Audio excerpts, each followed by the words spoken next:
Y precisamente, pues un poco al hilo de esto que acaba de decir, de la complejidad del entramado del espionaje aliado en la península ibérica, amparado un poco, pues bueno, pues por la no beligerancia del régimen, del gobierno, del general Franco, que bueno, que parecía que no se enteraba de lo que estaba ocurriendo a su alrededor, y que nos cuenta que transcurre desde el campo de concentración de Miranda de Ebro, que pasa a Embassy, una cafetería, un salón de té en el centro de Madrid, y llega hasta Redondela, en la costa gallega. Claro, evidentemente el gobierno de Franco estaba al tanto de todo esto.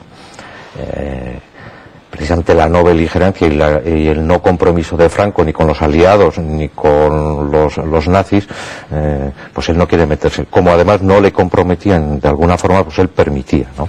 Permitía que o sabía que por aquí se evacuaban judíos, polacos o militares y tal, pero a él no le preocupaba demasiado, ¿no?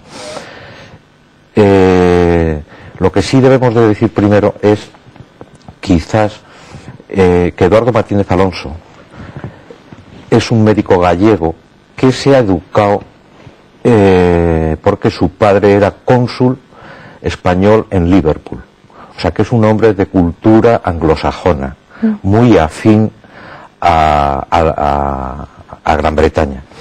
Él, por su trabajo, que era médico de la embajada británica y además médico de la Cruz Roja, él le implican en todo este asunto. Y entonces él participa en todas estas operaciones desde que entran estos judíos, polacos, militares, como los queramos llamar, que entran por el Pirineo, llegan a Jaca, a un monasterio de capuchinos, porque estos capuchinos habían sido maestros de Eduardo Martínez Alonso, o sus confesores, algo así. Y al mismo tiempo el camino sigue hacia Miranda de Ebro, donde en este campo de concentración los retenían, ¿no? Los retenían porque estaban sin papeles y estaban retenidos por el gobierno de Franco, además, ¿no? De ahí, en coches y utilizando cualquier otro sistema, bajaban a Madrid y en el salón de té Embassy los cuidaban, los alimentaban. En algunos casos la dueña Margarita Taylor los subía a su piso, que era el segundo, los alimentaba. En el caso de que estuvieran enfermos los curaban, y en algún otro caso Eduardo Martínez Alonso los llevaba a su casa, en su casa de Madrid. Y el siguiente paso era que ya en los coches de la embajada británica los metían y salían hacia Redondela, donde Eduardo Martínez Alonso tenía una casa pegada a la ría de Vigo, en una casa que se llama La Portela. Y en esa casa los volvían a cuidar, porque los llevaban en coches de la embajada británica, porque esos coches no los paraba nadie. Eran coches que ni la Guardia Civil ni nadie tenían camino libre. Y ya en Redondela estaban los días suficientes para recuperarse y ya los metían me parece que se llaman dornas, ¿no? Sí. En las dornas, y con unos marineros gallegos que deberían de ser amigos del doctor Eduardo Martínez Alonso, los llevaban a los barcos británicos que estaban atracados en la ría de Vigo. Y por esto, porque de todos los que participaron, porque participaron hasta la resistencia, desde la resistencia francesa hasta los capuchinos que usted ha nombrado, pero lo que fue inestimable fue la colaboración de los marineros gallegos, que creo que todavía queda alguien. Quedan, de aquellos 3 marineros, que son Faustino Otero, su hermano Moncho y un compañero que se llama Manolo, no queda ninguno. Quedan los hijos de Faustino, que me parece que hay un varón y una hembra. Después, de los que viven de La Portela, es Lola, que fue una criada que tuvieron en La Portela, que además con su hermano ayudó mucho a sacar. Pero es curioso que en todas estas historias y estos personajes, que es una de las cosas que a mí me pasma, igual que me pasma lo del doctor Martínez Alonso, que jamás cuentan nada. Hay como un secreto, ¿no? Un silencio, un pacto. O es un secreto que no quieren contar para evitar males mayores a su familia, Lalo a Moncha, a su mujer, Ramona de Vicente, para no comprometerla, contra menos sepa mejor. Supongo que los marineros debe ser una forma de ser de la gente de campo, en que ellos hacen el favor y no preguntan, se hace y se acabó, y también siguiendo un poco el mismo criterio, es decir, no complicar a sus familias, porque claro, la Gestapo andaba por ahí. Si en la ría de Vigo estaban los barcos británicos, es que en la de La Coruña estaban los alemanes. Entonces, contra menos se sepa, mejor.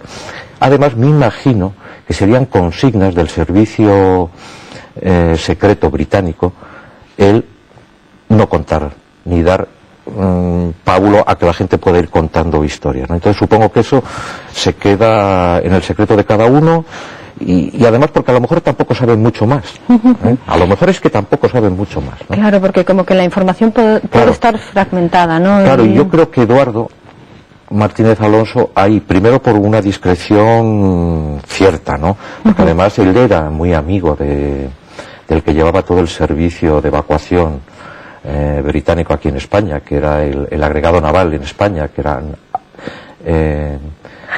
Hilgard, que ese su hijo creo que vive todavía en España.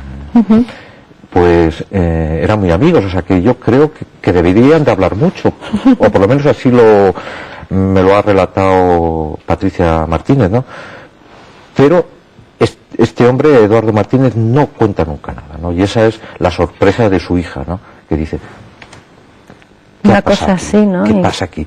Porque esta historia viene, que es muy interesante contar esto, esta historia viene a cuento de unos diarios o agendas que descubre su hija en unos mudanzas que estaba haciendo, y entonces descubre estos diarios.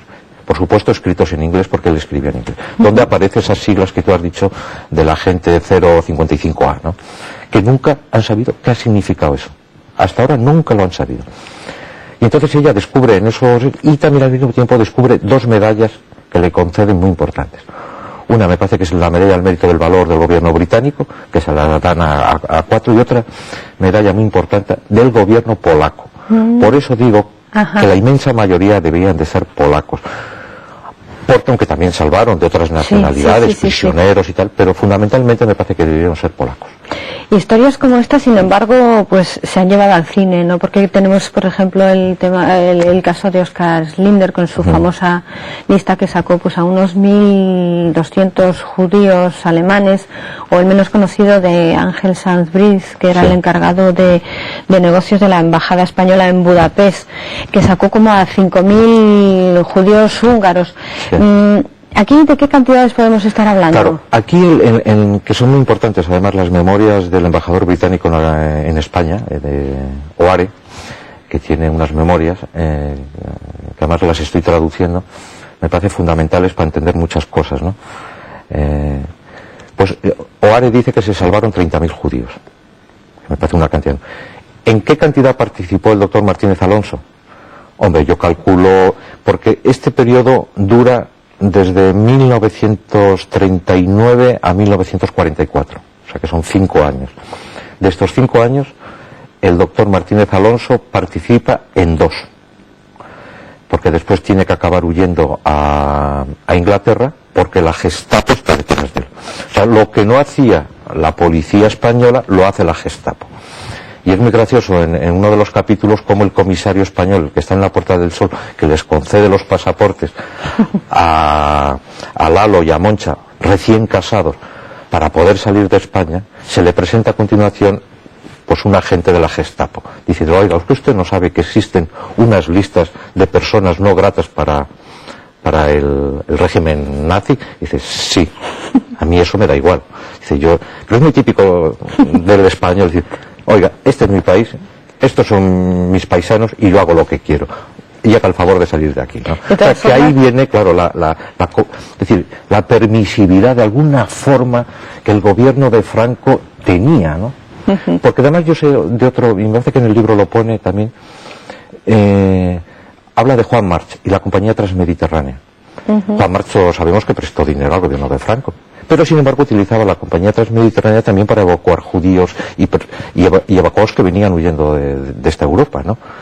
Luego